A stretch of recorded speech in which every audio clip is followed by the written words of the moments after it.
Ito ang pinakamatandang recipe ng empanada at ito naman ang pinakamatandang recipe ng tapa ng baboy dito sa palengke ng Taal, Batangas. Welcome sa makasaysayang bayan ng Taal, isang poblasyon na matatagpuan sa lalawigan ng Batangas. Kilala sa dami ng mga heritage houses at lumang simbahan. At dito din natin titikman ang mga putahing minana pa noon at patuloy pa rin tinitimpla hanggang sa ngayon. Katulad na lang nitong 50 years old pansit na pinamana pa ni Mang Biko. Nag-start po siya 1975 kasi yung pong father ko ay dating boy ng may-ari po ng tindahan. Pati na rin yung 30 years old na classic empanada. Mula doon sa lolo namin yung recipe nito. Giniling na giniling yan. Karning baboy po, no? At 43 years old na timpladong tapa ng baboy. Tuminana ko pa sa matanda. 43 years na akong nagtitinda sa palengke ng Taal. Ang pinipili naming laman ay pigi ng baboy. Lahat ng mga pinakamatandang putahe sa loob mismo ng iisang palengke. Good morning mga kabs and welcome dito sa pamilyang bayan ng Taal. Nandito tayo para sa breakfast sa eskinitang ito. Kung makikita nyo ay parang nandito tayo sa vegan. Medyo classic po ang daanan dito. Para tayong binalik sa Ilocos Sur. Ganito kaaga ay marami na agad taong naghihintay para maluto yung pansit at umorder. Puntahan na natin yun. Pasok tayo dun sa loob. Alamin natin kung ano ang istorya ng pansit ito at pagsaluhan na natin.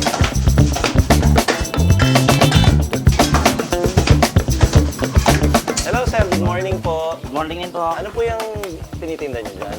Pansit po, Mickey po are. Gano'n na po pala katagal to? Bali yung pong Pansit Biko, nag-start po siya 1975 kasi yung pong father ko ay dating boy ng may-ari po ng tindahan. Nag-migrate po sila sa Amerika kaya iniwan po sa tatay ko yung tindahan. Simula po nung nag-start na siya, yun po ang aming business. Dalawa pong variant balang pansit, Mickey Bihon at saka po Mickey. Magkano naman po yung ganyang 30 pesos po. tas nilalagay sa ganyan? Ano po ang toppings niyan, kumbaga? Ang topping po nito ay ano po are, kaldoy, baboy, nihalo naman chicken. Ilan po bang kawa na gano'n ang nauubos niyo sa araw-araw? Ang isang bus namin sir na gayaan sir, ano po yan, 10 kilos po yan isang luto. Tapos ilang gano'n ang gawa niyo sa isang araw? Daily po siguro, ang average ay mga 50 to 60 kilos po naluluto namin. Anong oras po pala nag-uumpisa? Parang ang agan, dami ng tao pala dito. Nag-start po yung tinda namin ng mga 5 o'clock. Tapos natatapos po siya ng mga 8. Tapos na po siya within 3 hours. Pang-almusal lang talaga.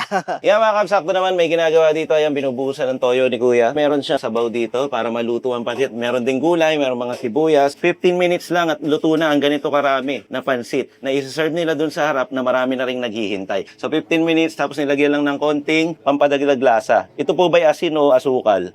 Nilagyan pa ng MSG. Tapos nilagyan ng paminta. At syempre hahaluin yan hanggang sa maluto-luto na. At habang hinihintay natin yan, pumila na rin tayo dun sa labas dahil napakarami talaga naghihintay para matikman itong pansit na to dito sa Taal, Batangas. Yeah, mga kabs, kung makikita nyo yung pansit, nilalagay siya sa dahon ng saging para maaroma. Tapos kinukorte nila na parang cone ng ice cream na para kahit nakatayo ka o nagmamadali ay hindi siya mahirap kainin. Yung ibang lokal kumakain ng naka-chopsticks gamit yung mga stick na nakadisplay dun sa harapan. Tapos nilalagyan din nila ng suka instead of calamansi na karaniwang gawain sa probinsya kapag pansit ang pinag-uusapan. Sir, order na po kami ng dalawa muna na order ng pansit. Ganito na siya. Kaya po siya nakalagay sa baso kasi nga po bagong luto mainit, hindi mahahawakan. So meron po siyang parang suporta na doon na ilalagay kasi baka po matapon. Pag nilagyan din po ng suka, yung tumutulo din po. Kaya may basong sahod. So, eto na yung toppings. Lalagyan ng chicharon.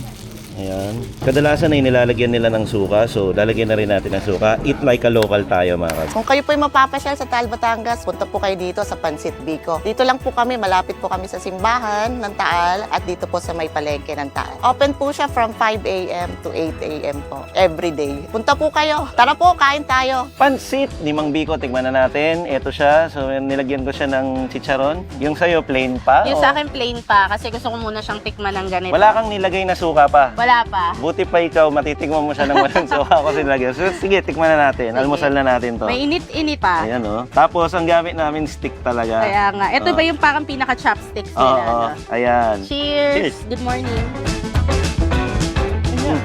Malasa na agad kahit hindi ko lagyan ng suka, pero Ang sarap. tignan ko ngayon walang suka. Ako nasarapan na agad daw kasi gusto ko yung, gusto ko yung pansit eh. Mm. Ang sakap niya. Nakakatuwa naman dito. Mausok na. Saka pagpasok niya sa bibig mo, savory talaga yung malasama mo. Kasi yung pansit, ang daling kagatin, ang daling nguyain. Pang good morning talaga, Oo. Cabs Jess. Talagang gigisingin kaya. Kasi mausok pa. Ang galing bagong luto. Kaya pala ang dami pang pila. Medyo nawali pa tayo ng dating. Kung siguro mas maaga pa. Andito yung May titanong ka pa. galing sa bulsa ko, Okay, 25 lagyan mo pesos na chicharon, tapos ilalagay natin toppings natin dito. Yan. So meron na tayong putok-batok na pinartner sa pansit ni Mang Biko. Ito yon. Sa ibang lugar, usually, dito sa Batangas, pupor. Ang alam kong tawag Pupor ang nila. tawag, oo. Pero ito parang kakaibang chicharon eh, no? Yan mo.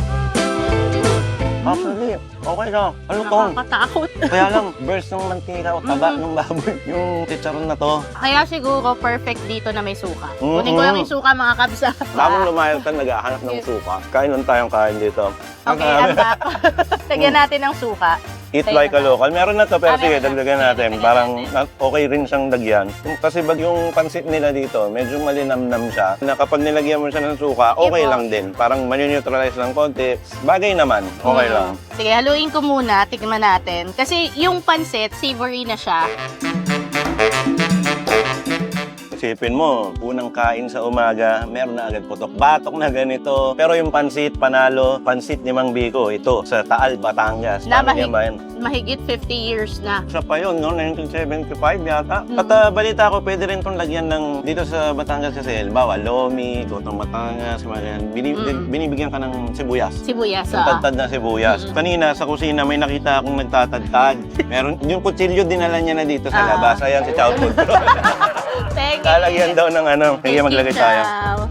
Bigyan mo sibu. Pampagdagdag din ng texture eh, no? Tsaka flavor. Sasaluhin lang natin. Tama ka, pandagdag ng texture, ng crunch, ng aroma, ng spice, ng amoy, mabangong pagkain. Let's go.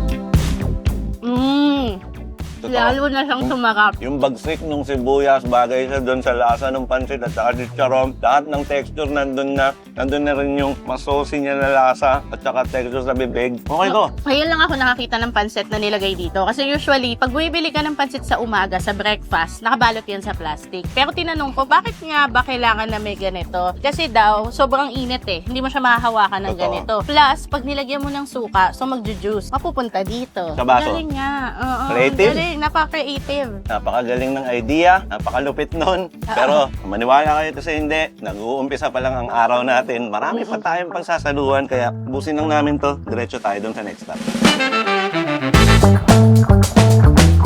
Kanina nandun tayo sa pansitan, isang eskinita ngayon naman. Dito tayo sa tapat. Pasok na tayo sa pamilihang bayan ng Taal para tumikim ng isang empanada.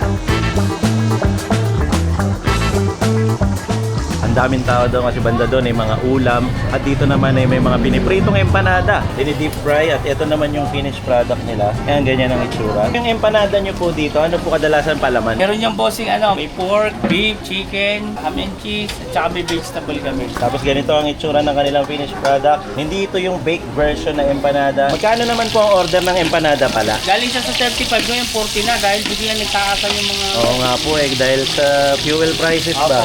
Kasi tingnan mo. Walang extra. Ay, may pre-taste si sir. Ayan, oh. Ayan. Ito daw po yung finished product nila. Pro karne. Ba natin? Ano nam-nam nun? So sir, ito yung mismong pagawaan ninyo ng empanada. Opo. Bago kayo mapunta dun sa pagpiprito. Ang dami pala na gumagawa katulad nito. Ano po ba yung mga nasa lalagyanan na to? Yan sir yung chicken namin. Tapos ito naman yung pork. Ito po yung finished product ng ginagawa ni nanay dito. Okay. Ayan. So, bilog siyang tignan, tapos tinutupi dun sa side. Karaniwang classic empanada, kung paano nyo siya ma-imagine na itsura dun sa dulo, yung ginaganyan-ganyan. So, ang proseso is kukuha ng maliit na dough dun, tapos ipa-flatten ng ganyan, roll ng roll, hanggang sa parang medyo hawig siya sa pizza. No? I-roll ng i-roll, tapos kukuha na ng laman dito ng baboy. Ayan, timplado na yan, giniling na baboy, tapos lalagyan ng itlog, at ipapatong ulit yung isa pang pinlatin na dough. Pantalo, pantakip. Ayan. Tapos, ayun, pag didikitin na dun sa mga dulo niya, ipa-flatten ulit para magdikit. Tapos, ayan, tinutupi ulit sa mga sides. Sir, kailan ba nag-umpisa tong empanada recipe ninyo? Mula doon sa lolo namin yung recipe nito. Ang ano dati, konti lang yung giniling, maraming patatas. Nakaisip yung mother ko ng twist. Baka kasi parang ang hina nun 1 kilong karne sa maghapon, hindi pa maubos. Naisip ni mama, tanggalin na yung meron pa rin yung patatas. Kinuntian na lang. Konti na lang. Ang dinamihan namin yung pork. Para hindi po nila masabing puro patatas. Malaman na siya ngayon, literal. Doon na nakilala. Minsan, ano talaga, yung nakikinig ka sa feedback, sir. Tama si Kuya. Tapos, ang lahat ng ito, sir, ay pupunta na dun sa kanina kung saan kayo Sa nagpiprito. lutuan na. Dine-deep fry siya ng mga ilang minuto. Nasa 10 minutes, sir. Tapos babalutin naman ng tissue. Doon na, finish product na. Yun. Sige po, order na rin po kami noon. Tapos titikman na po namin to. Maraming salamat, Okay, sir. Thank you. Meron akong kinuha dito na beef flavor na empanada. Kaya kulay green. Oo, pag green, beef. Kapag red, chicken. Kapag walang kulay, pork. Ito naman, yung red. Chicken. Kasi kanina, bago tayo, yung nag-interview tayo, natikman ko na yung pork Pero meron din naman dito. So, chicken muna. Ikaw muna, sige. Bagong luto to, no? Pero pinalamig na. Wow. Ang Beef. daming laman. 40 pesos lang to. Tapos may egg. Oo, ito naman, chicken. Meron nga ding egg. Tulad na nakita natin kanina. Oh. Cheers. Cheers! Alam kong empanada naman talaga. Bread yung pagkakagawa ng dough. Ang lutong ng mga side kasi parang tinupituping na nun, no? Hindi ko Parang nirolyo. ma-explain yung lasa nito na meron parang pagka-asado na pag... Alam mo yun? Kasi... Yung beef? May parang asado flavor na medyo manamis-namis na may konting asim. Close to being caldereta or ganon. Tignan mo. Palit tayo. Yung chicken naman niya, ay yung chicken na parang strips lang. Parang lasa niya is the normal chicken, parang chicken sa salad. Parang ganon. Ang sarap nito. Diba? Manamis-namis. Hindi ko ma-figure out manamis-namis eh. na Kung parang asado na. Malinamnam. Parang nga siyang asado-like taste. Yung flavor, yung katas na nandito sa bibig. Pupunta yun sa side. Ang nagustuhan ko naman, yung texture talaga nito. Alam mo yung ang lutong dun sa side, ang sarap kagat-kagatin. Ang sarap nung gawa nilang dough. Ang galing. Sarap. Hindi siya, kasi meron ako mga empanada pag sa palengke, di ba? Iisipin mo yung mga empanada, parang putyo-putyo lang yung mga ingredients, ganun. Pero ito, pangwal yung lasa. Alam mo yung parang pag sa mga kiosk, tapos bumili ka ng mga empanada. Ganun yung lasa niya. Usually kasi kapag sinabi ng empanadang palengke, ang ini-expect ko yung mga empanadang manipis lang. Tapos, parang sanay ako sa empanada. Kasi sanay tayo sa ganun eh. Doon kami sanay na empanada. Parang bata ako sa mga bakery, na mga ganito. Tapos yung may patatas siya sa loob, meron siyang mga raisins, pasas, mga ganun. Yun yung mga kinagisnan ko nung bata ako. At muling bumalik dito. Ako Natikman ko to. Ako nga kanina, nung pinapanood ko sila classic. ate, dati kasi, magkaklase ako nung high school nagtitinda ng empanada. So, tinuruan niya akong gumawa ng empanada. Tapos yung pang-rolyo namin, ketchup. Pwede mo naman yung bote yun. ng ketchup, yun yung ginagawa namin yung rolling pin. Ibig sabihin, creative kayo. Bata pa lang sila, creative na sila. Ito, nasa loob tayo ng palengke ngayon. Para itong palengke tour, kanina, nasa labas lang. Pero party pa rin kasi nasa tapat lang naman. Ngayon naman, empanada na napagtripan natin i-check kung paano gawin at ano ang lasa, ano ang asa pa naman niya. Good choice. Ito, Caps Ganda na Chef. napuntahan natin. Pinili ko naman yung pork kasi sabi mo natikman mo kanina. Ay, yun yung natikman ko yung kanina. feeling. Hindi siya tinipid. Hindi siya, nakikita mo, pagbukas mo agad, pagkagat mo nga, hindi naman yung pukod daw agad eh. Naku. Galing yun, no? Ay, may nagsasalita ito. May bumubulong. Ano binubulong mo? Buti pa ako buo yung feelings. Okay din to, Cabs Chef. Yung beef nila, tsaka yung pork nila, alam mo yung parang niluto muna yung feeling, tsaka nila nilagay doon, nilasahan. Tapos binagay. Kasi ang tamis nung dough, tapos malinamnam na umami yung laman. Parang kasing ulam eh. Pero totoo yan, luto na siya nung bago pa siya ipalaman, syempre, para ma-infuse mo na yung lasang gusto mo dun sa palaman. Kasi kapag yan hilaw, tapos nilagay mo doon, hindi masyadong sasabog yung lasa na meron. Kaya natin nasasabi na ang sarap ng feeling niya. Mabilis kasi maluto ang empanada kasi piniprito lang yan eh. Once na mag-golden brown yung dough, okay na siya. So, ang nakakadagdag kasi dyan, dahil luto na yung loob, kapag niluto pa yung labas, na kumukulo yung loob, kumakalat yung lasa. Totoo yan. Ganun yung nangyayari. At itong in-order pa na namin, may share ko lang, 495 pesos. 12 pieces. Isang box, 12 pieces na. Pero ang nakikita nyo ngayon ay halos siyam na lang. At kung bakit siyam na lang, kita-kits po tayo Sa bonus clip. Pero ngayon, tawid muna tayo doon. Sa susunod natin pupuntahan, dito pa rin sa loob ng palengke. Let's go!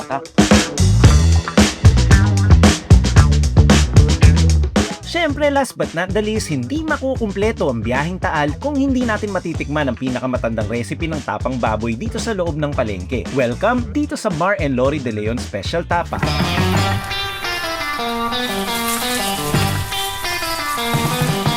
Ako po si Lori De Leon, may-ari ng Mar and Lori Tapang Taal sa palengke ng Taal, Batangas. Hanggang ngayon, 43 years na akong nagtitinda sa palengke ng Taal.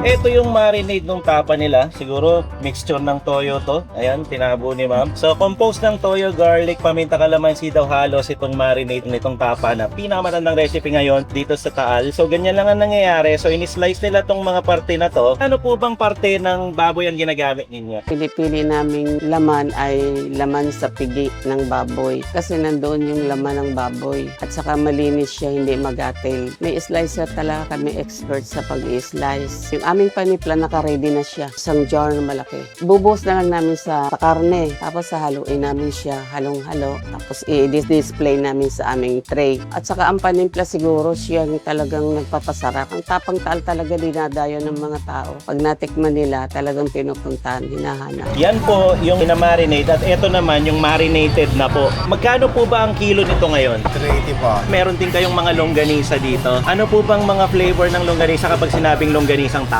Garlic lang yun isa po. Hindi natin tikman. Magkano naman po ang kilo nito? Paras din po, 380. Pagka ino-order yan, nilalagyan mo pa rin ng marinade pag nasa plastic na. Opo, dyan Parang po. bonus din, no? Pampalasa. Kung hindi nila kakainin agad, at least mas tumatagal yung minuto niya na minamarinade. Sir, kukuha din po kami ng tig-isa ng bawat flavor ng longganisa ninyo. Okay, so syempre bumili nga tayo ng mga tapa at saka yung longganisa at kailangan yung lutuin mga kaps. So ang ginawa natin paraan ay niyaya tayo nila ate at nila kuya na pumunta sa bahay nila na malapit lang din dito lang sa labas ng palengke. Dito daw nila lulutuin at ipapakita sa atin kung paano ang recipe na to maluto. Nandito tayo kila Mami Lori ngayon. Pinapasok nila tayo sa kanilang kusina para ilutuin at ipatikim sa atin itong tapa. Meron po ba yung pakulo-pakulo? Gagayatin muna bago lutuin ng dessert na cut. Depende sa gusto. Okay, yan. Tapos nilagay na po, Mami Lori, dun sa kawali na may mantika. Hindi katulad ng ibang mga nilulutong proseso, katulad ng mga tosino, yung ibang tapa. Yung iba kasi, Mami, inaano nila pinapakuluan. Ito rekta na. Nilagyan na lang ng sabaw, imbes na tubig, Dahil imbes na kasi pinagmaridan. bagong timpla kasi siya. Yan naman, Mami, gaano katagal po lutuin yan? Pagka nagluluto ng tapa, mahina-hina lang ang apoy niya, medyo low fire. Paminsan-minsan hinahalo. Pag sobra sa preto, tumitigas na ang karne niya texture. This time naman, yung longganisa nandun sa kabilang kalan, nakikita natin na may tubig, so parang pinakuluan. After 5 to 10 minutes na halos yung lumipas, nakikita natin kumukulo na at mukhang magka-caramelize siya. Tapos doon naman sa kaliwa, yung longganisa doon ay malapit ng matuyo yung tubig na nilagay kanina. So basically, napakuluan siya. Tapos kapag yan ay totally natuyo na, pipirituhin na siya ng pusa at magdadagdag na lang siguro ng mantika. Basta ito, iniintay din natin itong tapa. Sa itsura pa lang niya ay talagang mapapasahin ka na ngayon pa lang dahil hinihintay mo na siyang maluto. Kakain na po kami pagkatapos niyan. Nay, maraming salamat po sa pagluto at sa oras po ninyo sa amin. Anytime, pwede kayong bumalik. Thank you po. Isa na namang oldest recipe dito sa Taal. Ngayon naman tapa at saka longganisa ang titikman natin. Nagulat ako kasi ang ine-expect kong Tapang Taal ay baka. Pero Ah, ito ito. palang Tapang Taal ay baboy. Yes, pigi ang gamit nila katulad nito. Ayan o. Again, nakita nyo naman, nagpaluto lang tayo kila nanay para dito. Salamat po sa pagluluto. Kalamansi at saka yung sweetness na toyo. Kuwang-kuwa. Talagang pagkagat mo, parang nandun, kumakalat. Oo. Sumasabog yung lasa. Tsaka yung caramelize, so yung parang natustan yung asukal na nandito, nagdadala ng flavor. Solid. Wala akong masabi kasi ang sarap agad. Ang galing nguyain. Ang bilis. Ang galing. Bagay ito sa kanin. Sausaw ko din sa suka. Suka daw kasi perfect partner nito. So, katulad ng ibang tapas. siya. Good morning, Cabses. Good morning. Kahapon pa ako nagkigrave ng tapsilog Ito na. May tapsi na. Tapas na. May naghahanap pa nga ng itlog Ano yung itlog? Ang naganap ng ibang itlog. Suka nila parang nasang sukang Ilocos. Alam mo yung amoy na parang hindi suka. Papunta na siya dun sa parang amoy. Parang magiging alak na. nasa fermenting stage pa siya. Hindi pa siya yung suka na maasim na Ayan maasim. tuloy, narinig ka. Hala! Thank you po, Mami! Thank you po. Nakakayaman po, pero perfect talaga to. Nagluto tayo nila. Thank Mami you po Lori sa dito sa bahay nila. No? Kasi ayan lang yung palengke nandyan lang sa itong bintana na to. Nakikita mo dyan, sa tapat lang halos. Yung pwesto ko nila kasi, meat shop. So, hindi ka naman talaga makakapagluto at makakakain doon. Pero sobrang bait nila na pinatuloy nila kami dito sa bahay nila. Tapos pinagluto pa kami. Galing, para mo silang kamag-anak kung patuloyin dito. Yun. So, salamat po. Ang Hindi na po namin nare-review yung itlog. Ang sarap. Ano namin yung Ang itlog. sarap ito, tapos may suka. Anyway, meron din silang dalawang klase ng longganisa. Yung isa hamonado, yung isa garlic. Magbaluto na tayo ng bowl. Dito ako sa may hamonado. Dito tayo sa Nakikita mo, garlic. may mga ano pa siya. Alam mo, Ayan, yung caramelize na Ayan, ganyan. oo. Yan. Naglalatik na ganyan. Yung sticky. Bukan natin. Oh, init. Sabi nila, mag-garlic ang flavor nito. Pero meron siya ng garlic, meaty, at saka sweet. Ito, Mm. matamis. Ito yung mga gusto kong longganisa, yung matatamis. Malayo siya sa mga alam nating flavor ng mga tapa at saka longganisa. Kasi anyway, pagka pinapanood nyo, baka isipin nyo, pare-pares ang lasa ng tapa, longganisa. Hindi, ito iba. May tapa din naman sila na baka, pero made to order. Pero ang pinakasikat talaga dito, yung tapang taal nila na baboy. Tapos kanina, nung niluluto ni Mami, imbis na tubig yung nilagay, yung parang pinaka-marinade niya yung nilagay. Para yun na mismo yung kumukulo. At the same time, parang yung marinade niya nasisip-sip, mas lumalasa pa. Kaya naging ganyan yung itsura niya, oh. Mas Na kumakapit. parang nagkaroon ng mga sauce effect. Tsaka mas lumalambot. Kasi ipin mo, hindi to 24 hours minarinade. Hindi siya yung overnight marinade. As in, ngayon lang din minarinade to. Pero pinakuluang ganon. Isipin nyo, fresh meat yun, pero napakalambot ng karne. At saka lumasa agad.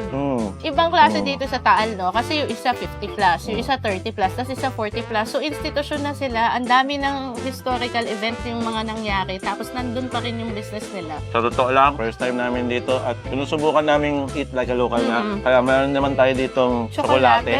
Wow. Kasi daw, ang mga lokal dito, pinapart na talaga nila sa tapa ay ito. Cheers. Subukan natin. Ang kapal. Ang Pabagay. sarap din.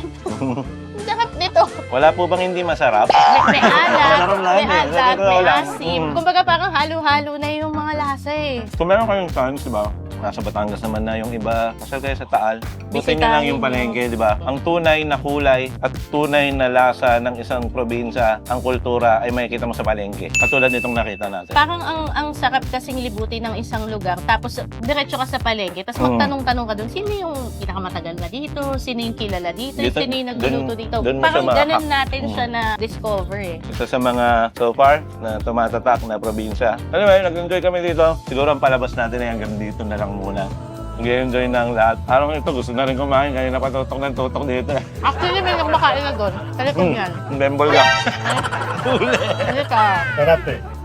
Maraming salamat, Cubs Nation, na umabot kayo hanggang dulo. Maraming salamat din sa mga bumati ng previous episode. Sana yung lagi kayo nag-enjoy at sa mga susunod pa natin ilalabas. Thank you sa mga bumati sa birthday ko at thank you din sa mga nag-congratulate sa amin. Engaged na ulit. Re-engaged. Yeah! At kung umabot ka dito, magkwento ka din sa baba para alam natin sino talaga yung mga umabot sa dulo. Oo Maraming nga. salamat. We really appreciate yung mga Cubs Thank na you, umabot mga sa Cubs. dulo. At hanggang dito na lamang, ako po, si Cubs Tess. At ako naman si Camera Woman. At ito po ang Team Alas TV na lagi masasabi at magpapaalala sa inyo. Na wag niyong kakalimutan at lagi niyong Na tatandaan. uminom tayo nito dahil ito ang masarap na partner ng tapa dito sa Taal. Makapal-kapal pa eh, no? Hindi na nga namin mabitaw yung outro eh. Sarap mo talaga. Dito, sa Taal, ang lahat ng kinain namin ay talaga namang manyaman. Kenny! Bye and peace out mga Cubs. Hi! Thank you, Camp Nation. Busin Thank ko you lang po, to, grabe. Mami. Thank you po sa lahat. inyo. Thank you po sa pagpapatuloy sa bahay at sa pagluto sa aming almusal. Patakip na natin yan sa mga Bembol Gang. Thank you. Bye-bye. Bembol Gang 1 and Bembol Gang 2. 1 muna. Yan. 1, 2. Hello mga Cubs! Welcome back dito sa Cagayan de Oro kung saan titim tayo ng mga lokal na pagkain. Then may nakita ako dito nagpapamasahe. Dito sa upuan lang oh. Nandito tayo sa parang plaza nila dito sa CDO. At kung gusto mo magpamasahe actually pwede. Nauna na nga si Chow Food Crawl dito. Masarap? Sarap. Magkano yung ganyan? 230 minutes. Pwede pa rin. Ayos. Pag-iisipan ko kung next na ako.